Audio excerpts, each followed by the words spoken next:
Welcome back to Pause to Unedit Yourself, where reflection meets transformation, a podcast that gives you permission to press pause and offers a reflective space for self inquiry. I'm your host, Anoushka, and each episode I will be sharing bite sized insights, a collection of thoughts and reflections on topics that I have pondered on through my journey of introspection, soulful insights that have helped me in the hope it will help you too on your path of personal evolution. Whether you're feeling stuck, searching for clarity, or simply wanting to expand, my hope is that this podcast becomes a space of inspiration and deep remembering for you to evolve from within and uncover the infinite potential that exists inside each and every one of you. Today, I wanted to talk about something that can feel like a punch to the gut and something all of us have experienced in some shape or form in our lives. I know I have many, many times, and that is rejection. Whether it's a job you didn't get, a relationship that ended, or an opportunity that slipped away, rejection stings. It makes us question our worth. It makes us feel like we're not enough. Many of my friends who are out of work right now, who are looking for new opportunities, are struggling with the endless applications and interviews that can be soul destroying. The hopes of thinking this might be the one, only for budgets to be slashed or the roles to be put on hold. And I've had plenty of experience of being on the receiving end as well. And it's no fun and games. But it took me a while to understand and create a new reframe, which I will explore with you today. So, what if rejection isn't what we think it is?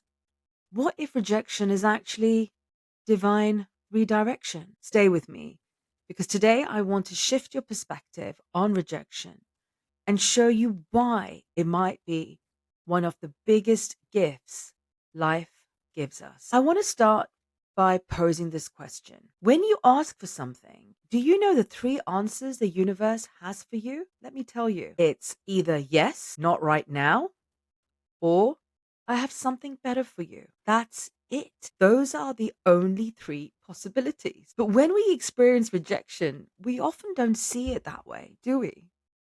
We automatically assume it means I'm not good enough or I failed or how can that happen to me? Yet life is a journey. And like The Alchemist by Paulo Coelho, if you haven't read the book, I highly recommend it. We move forward guided by signs and omens, and we don't always understand them in the moment. It's only when we look back that we realize every rejection, every redirection was actually leading us somewhere better. But from where we stand in the trenches, in the pain, in the anxiety and feeling of hopelessness, loss, hurt, rejection often feels like a dead end. But what if I told you it was actually a detour, one that is rerouting you toward something greater? Every challenge, every detour, and every encounter seems random and perplexing at first. But that's because we can't see the bigger picture. And so we resist. From our current limited viewpoint, the pieces may seem scattered and disjointed, which can leave us feeling so disheartened, and confused and disillusioned because we can't see the unfolding of the pathless path. Yeah, the pathless path. I recently heard of this analogy and I think it's amazing. Like, think about Waze or Google Maps, right? You're driving in your car to your destination and you miss your turning. What does Waze or Google Maps do? It reroutes you to get you to your destination. It course corrects. So, in the same way, every no in your life, it's just the universe adjusting your path to get you to your destination. It's guiding us along the path we're destined to tread. A reminder that rejection isn't the end, it's merely a course correction. redirecting us. Let that sit with you for a moment. And the test we learn on this journey is for us to surrender, to let go, and to have faith with certainty that what is meant for you will arrive in the best way possible. It's learning to trust in the process, knowing that you will understand your journey and things will only become clear when you finally look back. This is when all of the dots will be connected, and you will realize that you were guided and supported each step of the way. You will see how every step was necessary, how every experience was a clue leading you closer to your treasure. So, what does surrendering look like? You might ask. Well, it actually took me a long, long time to understand this concept of surrendering. If I look back at my own life, every rejection, every job I didn't get, every friendship that faded, every relationship that didn't work out, I can now say it was divine intervention in disguise. But to learn to surrender and to have this shift in perspective, it really meant learning to be in the present moment and letting go of this resistance. And this is only something that I have learned in the last year. And so it has been a journey. It meant learning to let go of the urge to control the outcome. Because the moment we surrender, things start to flow again. And there is a place for the universe to work its magic. Because believe me, it is absolute magic when you do surrender. But when you're in the middle of it, you can't see the magic. It doesn't feel like that. It feels unfair. It feels personal. We end up fighting for the relationships that aren't right for us. Hold on to those jobs that drain us. We cling to plans that no longer align with who we're becoming. And that's when rejection starts to feel really painful, when we resist it instead of trusting it. And this trust only comes from learning that rejection is moving you from a state of non resonance to a state of resonance, from unalignment to alignment. And things become hard when you choose resistance rather than resonance because you're battling the currents of where life wants to take you. When we force things that aren't meant for us, life feels like this uphill battle. We feel constantly drained. We feel stuck. We feel frustrated. Think of all the times you felt drained doing something. I can recall many, many times where I was in jobs where I didn't want to be. And I literally stuck it out because I felt I had to. And there was nowhere else for me to go, and only for the universe to say, you've got to go. And it actually forced me out of those situations because I didn't listen to the nudges. And those nudges in the end came through redundancies. I learned that the key is to surrender to life currents instead of battling them, to trust that everything works out because you know what? It truly does. So now, when I connect the dots in hindsight, I see that every single rejection was necessary. Every single one was leading me towards something better. And that something better has led me to today, where I'm able to share my voice with you. So, where does our belief about rejection come from? Well, from childhood, we are conditioned to believe that in order to survive, we must achieve and win. Our sense of worth becomes tied to validation and approval. Because you know what? Approval, it feels like safety. And if approval equals survival, then rejection becomes something to fear, something deeply rooted in shame and failure. Over time, rejection develops into this protective mechanism. It's a defense wall built by the ego to keep us safe. But here's the thing, fun fact, the brain registers rejection the same way it registers physical pain. That's why it hurts just as much. And so this process of letting go, it is challenging. It's a journey in itself, but it's actually where the growth truly happens because it's through this shedding of these old patterns and beliefs we start to inch closer to our true essence and discover freedom. We all crave freedom, the freedom to be our authentic selves and live a life on our terms. But often it's our belief that holds us back. And so now it's a time to question those beliefs and rewrite the script of our lives. So I want to take a pause for a minute and I want you to ask yourself, where in my life am I resisting? Where am I clinging to that no longer serves me? And what if rejection is simply clearing space for something better? Sit with that for a moment. There's another side to rejection, and that is the emotional impact. So, as I mentioned, that the brain registers rejection the same way it registers physical pain. Rejection triggers these deep fears of abandonment, unworthiness, not being chosen. And that's the thing. That's why most of us don't process these emotions because we don't want to feel that way. So we distract ourselves, we numb ourselves, we look to compartmentalize those emotions because we don't want to face them. But the only way to truly heal is to sit with it, is to sit with each and every one of those emotions and not to bypass it. It's to feel it. It's to notice the voices that creep in. What emotions are surfacing? What fears bubble up? The unworthiness, the abandonment, that not being good enough, not being chosen. This is the foundation of inner work.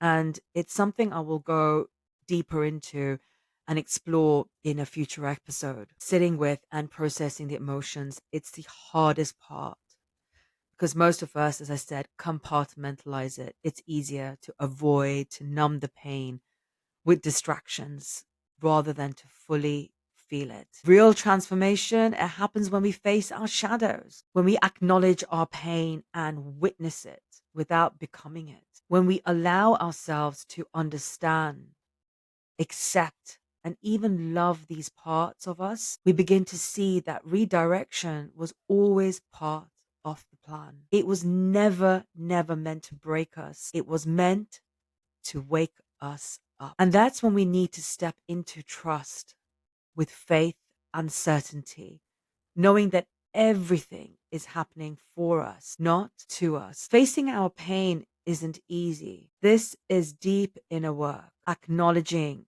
understanding, and ultimately transforming this pain into power. But on the other side of that pain, it's clarity, it's growth, it's freedom. And that's the greater plan unfolding, even if we can't see it yet. Sometimes, for the life we truly desire to manifest, we have to release the one we're desperately clinging onto, the one that no longer serves us. You see, for a long time, I resisted change. I struggled with this idea of change. We are creatures of comfort, and our ego craves familiarity. It resists anything that pushes us outside our comfort zone, even though that's where true growth happens. But during my 10-day silent Vipassana meditation last year, I had a profound realization. The only constant in life